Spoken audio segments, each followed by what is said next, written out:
everybody. My name is Queen Anne Cannon. I'm really glad to be here. I know you haven't seen me in a while, but I've been doing other things, and I'm glad to be back, and especially to interview Ann Palmer. She's a fascinating woman. She's done a lot, and she's on her way to total greatness. So I'm really excited. So thank you for coming and being on the show. Oh, thank you so much, Queen Anne. It's really an honor to be here. Really? Yeah. So I'm fascinated about, her life is fascinating. Just wait. So Ann's father, I want to start with your parents first. Yeah. Ann's father was one of the Tuskegee Airmen.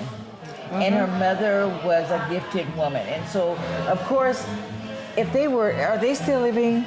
No, unfortunately, both of my parents have passed away. Oh, but, I feel so blessed to have been the daughter of not one, but two trailblazers. Exactly. That's really special. I was just fascinated just reading your autobiography. It was wonderful. Yeah. Her children are gifted, and so they come from she already has a legacy to live into, and a legacy she's leaving for her children. So good job. Thank you. So I was reading over, and I know that I have to mention this, that your father passed away just before the inauguration of Barack Obama. Actually, as one of the surviving Tuskegee Airmen at the time, my father was actually invited to be at the inauguration of the president. Oh.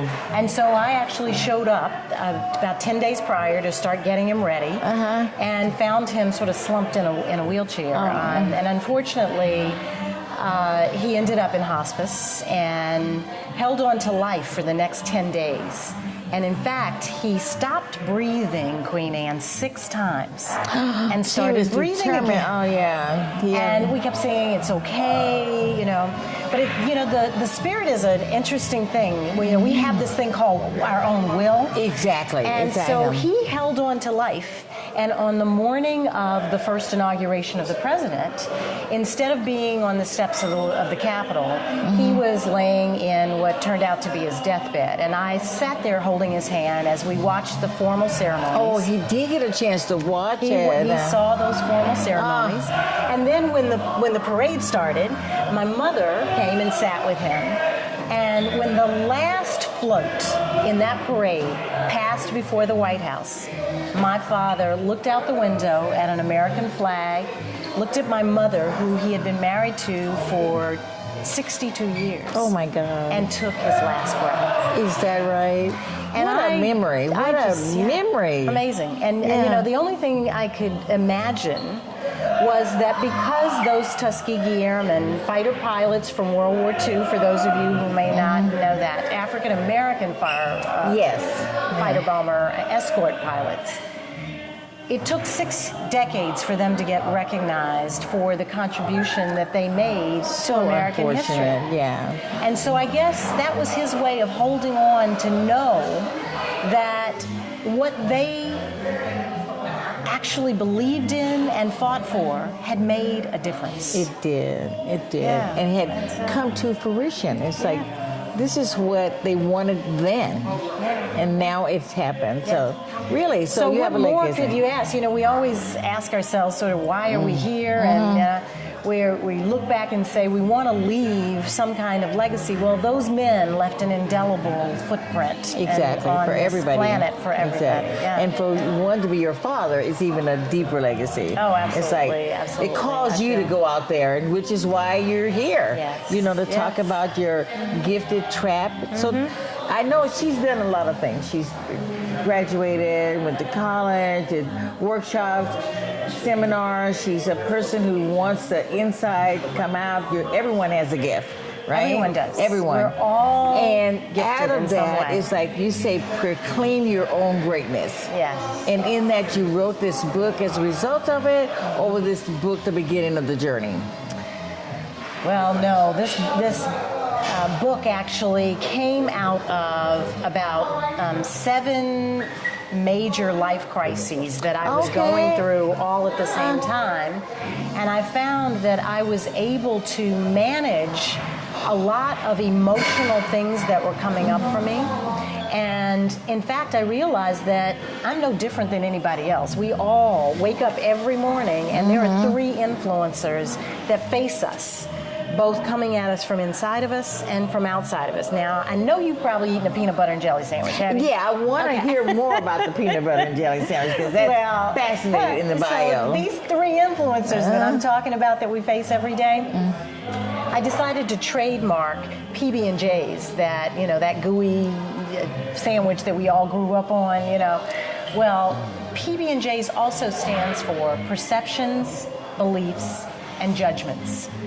And those... Which we all have. We all have them. Yeah. We all have them, and they come at us from inside of us, from when we're children and when we're growing up, and people label us, and they, you know, we have a tendency to judge people the minute they walk in the door in the first 3 seconds. Right, the first 30 seconds. And so, and then the beliefs that we have as a result of how we were brought up. So there are things that are coming at us from inside of us, and then society also imposes perceptions, beliefs, and judgments on us as well. So in your book, or the things that you do in terms of workshops, you identified that we all have these, right? Yes. And also, how do you translate into not being captive by them, not being at the mercy of them? Beautifully said. Yeah. So they either limit you or they empower you. Now, in the case of the Tuskegee Airmen, you know, they were perceived as not very capable of ever flying a plane. They were believed, in fact, not to be smart enough to fly a plane. And they were judged by the color of their skin instead of the content of their character. But instead of allowing that to limit them and hold them back, they actually used it as fuel to prove people wrong, to prove the world wrong, that they were smart enough to fly planes, that they did have the capacity to achieve greatness, and that it didn't matter the color of their skin. And in fact, they were so good that the bombers actually got to the point where they were asking and requesting for the Tuskegee Airmen escorts to be the ones to escort them because they never lost a bomber. Oh my God, that's so they were ordinary men, but they achieved extraordinary greatness because they chose to manage those PB&Js. And how do you translate that into how just an ordinary person as myself could then use my own limitations, my judgments to be the best I can be? Yeah. Well, you know, we have a choice. In life, there's really there's a choice to do something or a choice not to do something, okay? And you have a choice every day. When that voice in your head that says, you know, I'm not smart enough, or I'm not good enough, or I'm not, you know, thin enough, or I'm not pretty enough, or I'm not, whatever that stuff is, you have a choice to let that hold you back or to choose to push through it and say, no, I am good enough. You know, I am. I can do anything I put my mind to. But it's learning to manage those voices in your head that are a result of those PB&Js and using them to propel you forward. So, Ann, what I'd really like to know too, because that sounds, you know, it's like I'm sitting there and saying, yeah, I want to do that, but how does one recognize how they've been limited by their own PG? By their own PB&Js? Yeah. Well, we all know we have those voices in our heads. I know you have one too, right? You know, that voice that when you wake up in the morning that says, or you're going for a job interview and you are already telling yourself all the reasons why you're not going to get it, okay? Well, start looking at the reasons why you are good. Focus on those things. So what are the things you do better than anybody else? You know what they are. And if you focus on that, those gifts that you've been given, and you choose to use those and empower you forward. You know, I'm looking at, you know, the camera people that are behind the cameras here on this side. They have a unique eye. They know how to capture. They do. Just what the viewer needs. Okay, that's a gift, right? So owning what it is that you know you're good at. You know you're good at being able to tell the stories of what's going on around town in a way that makes the viewers want to hear what they have to say. And that's why you've been doing it for as long as you've been doing it, and have been as good at it as you Well, I have think I've been. been doing it forever. That's because I love doing what I'm doing. And that's the it. secret. Yeah. You find what are the gifts that you have that bring you joy, and you focus on that. Now, one thing I like the viewers to know is because, of the age now, I've been through a lot of ups and downs. So I kind of like know what things I'm not going to do, but still be adventurous to try those things that I haven't tried before. Yeah. So for young people, I find that things happen to them and they think that this is not for them. Yeah. Something happens, it didn't turn out well, maybe I made the wrong choice. But what you're saying, that may not be the case at all. No, at any point you can claim your greatness. In fact, when I wrote the book, I actually interviewed 18 different people from all walks of life. Okay. And they shared a lot of their stories from, athletes that were in the NFL and had a major injury that they were believed they would never be able to come back from. Well, that was a belief.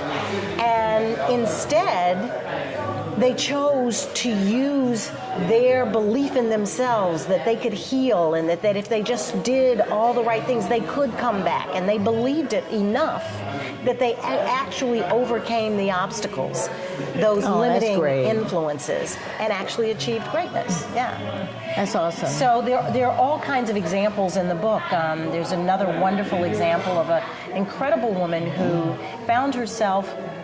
She was from Brooklyn and the inner city and had grown up in a community that, she was believed not to ever be able to amount to anything.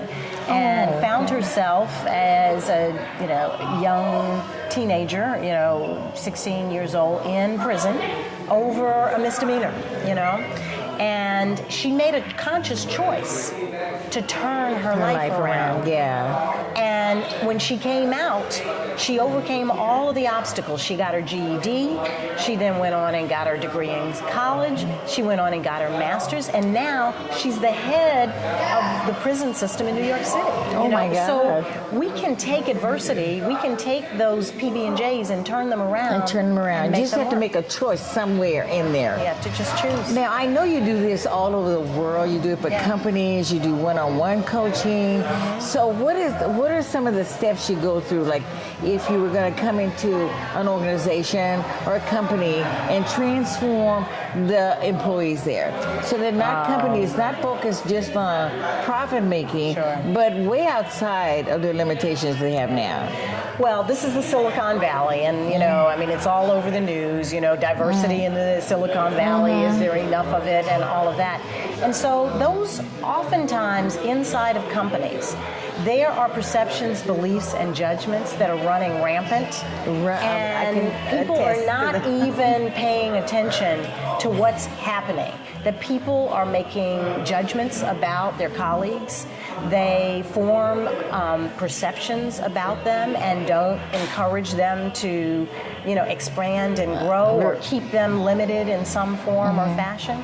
And so if we can I typically go into organizations and help them understand and actually shine a spotlight on the PB&Js that are taking place in their culture that are limiting the productivity of their workforce. Okay, so that means that people looking at this program, they can come from as an individual or head of a company and look at what's possible, not only in their own personal life, but in the life of their company. Absolutely. Where they put limitation and judgments to really stifle their growth, right? To stifle the growth and the profitability. So many companies are not being nearly as profitable as they are because they are not believing enough in their employees, they're not engaging enough with their employees, and all of that translates into greater profitability because the more engaged and the more empowered your employees are, the more profitable your organizations and your companies will be. So now, I'm getting down to a lot of detail. I know you may not want to go to this, but I'm hoping that people will look at this and start thinking about their own, situation and say, how can it be better? Yeah. So if they called you, what are some of the questions you would ask them to see where they are with the transformation of their company. Okay. So if it's a company, it would depend on what it is that they are looking for. Oftentimes, companies call me and say, we know that we had an employee satisfaction survey done, and our employees don't seem to be engaged. They feel as though we're not doing enough to retain them, or their employee retention numbers are not very good because they've got a revolving door.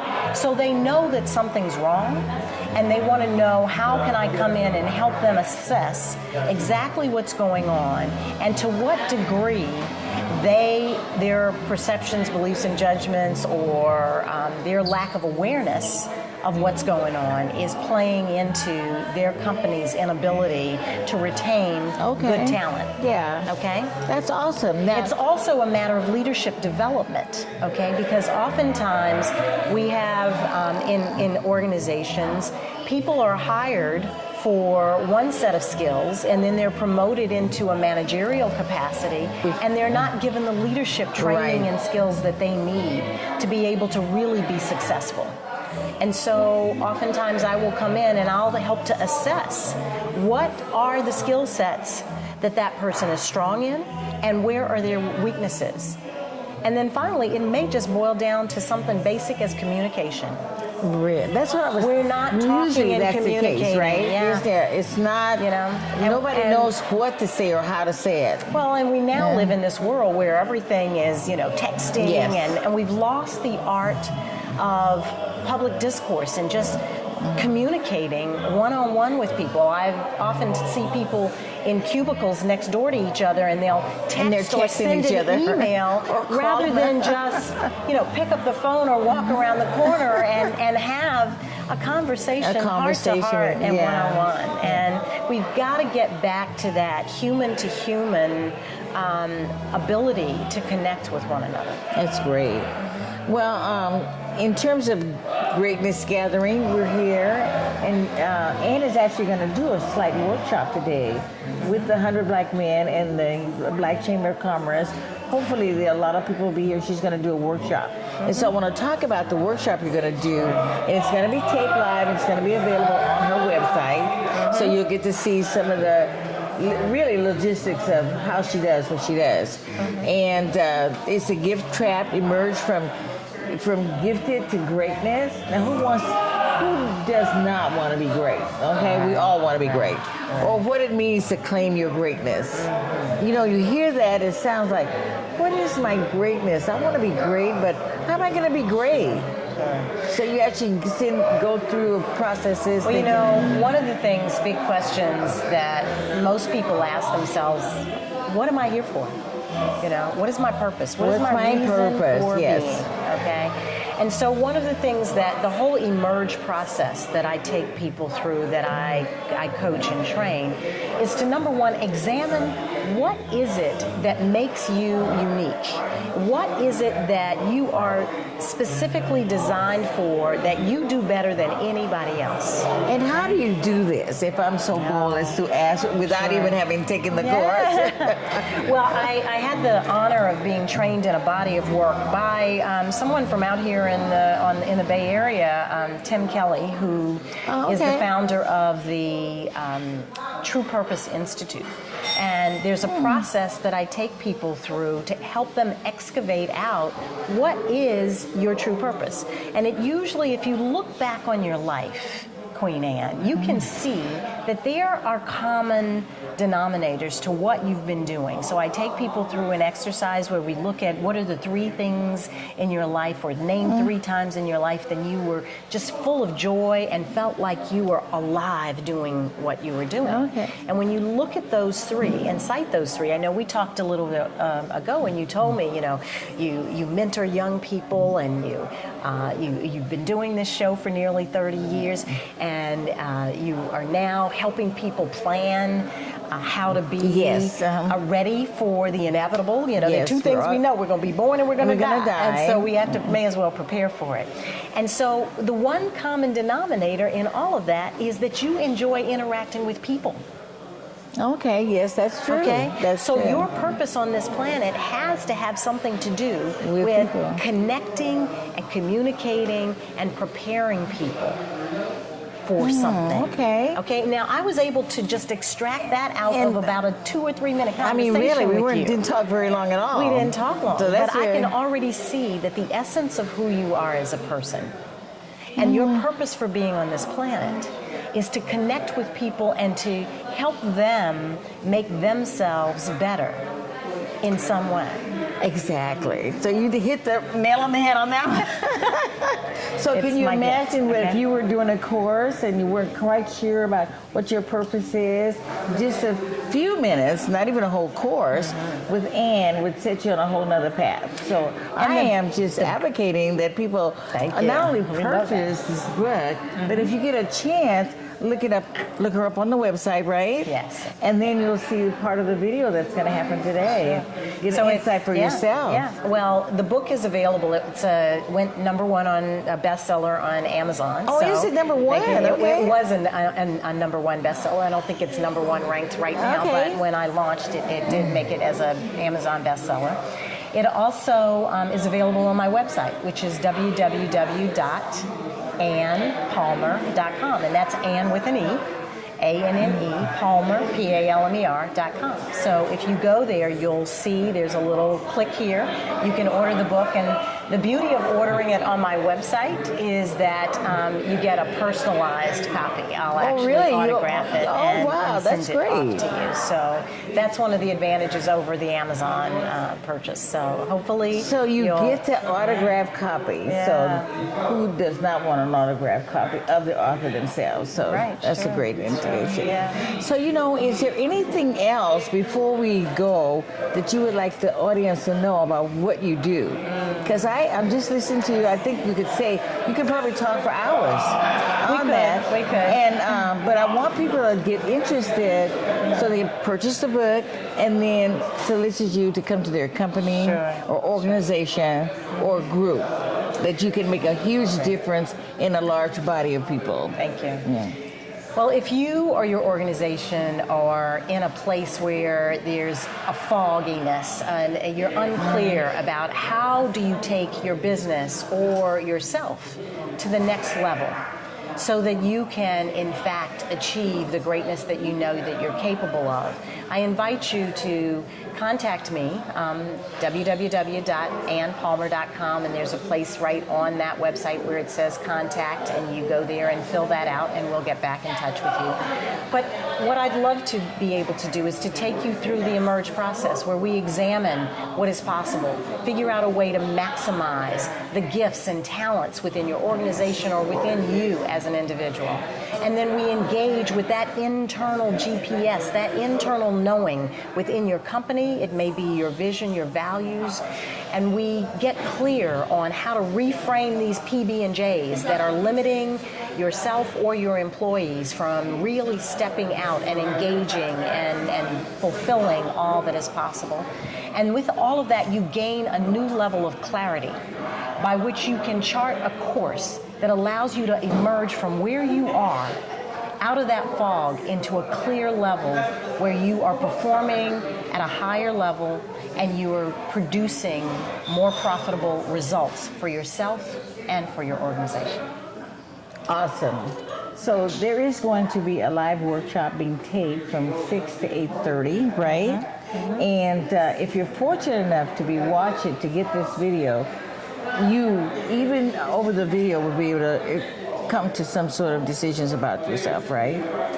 Well, if they are going to watch the video taping from tonight, there will be some insights that they can definitely take away. Okay. We're going to talk about tonight your legacy. How do you live a legacy? Not wait until you cross that finish line, but that you actually have it right now, you right? actually begin with that end in mind and live your way into it. So That's that what at I like. whatever I love point that. you cross, you know that you've been doing something to live into that legacy. How do you just lift the lid off of those limitations so that they are not Exactly. holding you back, those PB&Js? You learn to manage them so that they don't manage you. And then finally, how do you just light up all of the possibilities and potential there is for you to step into your greatness. So, Well, I don't hope want to you'll tune leave. in. I don't want to leave the show without first. She talked a little bit about her mom and dad, but I also want you to say something about your awesome children. Because they have stepped into the legacy of your mother and dad and you, and living an awesome life. So, just say a little bit about your son and then your daughter. Well, I think one of the most important jobs we ever do in life is to hopefully chart a pathway and launch our children in positive ways. And I'm blessed to have two that are really contributing members of society now. My son is a world-class athlete. He does Kona Ironman. He actually did the Kona Ironman, and he's a triathlete, and he trains women and athletes now to actually be the best that they can be, and in endurance sports, and just to have a clearer understanding of how they can be the best that they can be in all of their lives. And my daughter is on her way to becoming Dr. Kelsey Moss, and she will be getting her PhD from Princeton University. She was actually educated out here in the Bay Area at Stanford. Stanford, yeah. Stanford, Phi Beta Kappa, and then went on to Princeton, got her master's, and she's now on a track to get her doctorate from Princeton as well in theology and religion. So awesome. Well, I just want to congratulate Thank you. Not only for your achievements, but for the life of your children. There's nothing more, heartwarming than know that you set them onto a good path to make their own decisions and to be the best they can be. Well, we all hope that we are modeling what it means to own our gifts and be great. And so I'm blessed that my children are stepping into those footsteps that I had to step into as the daughter of trailblazers. But it doesn't matter. You don't have to be born into that kind of legacy.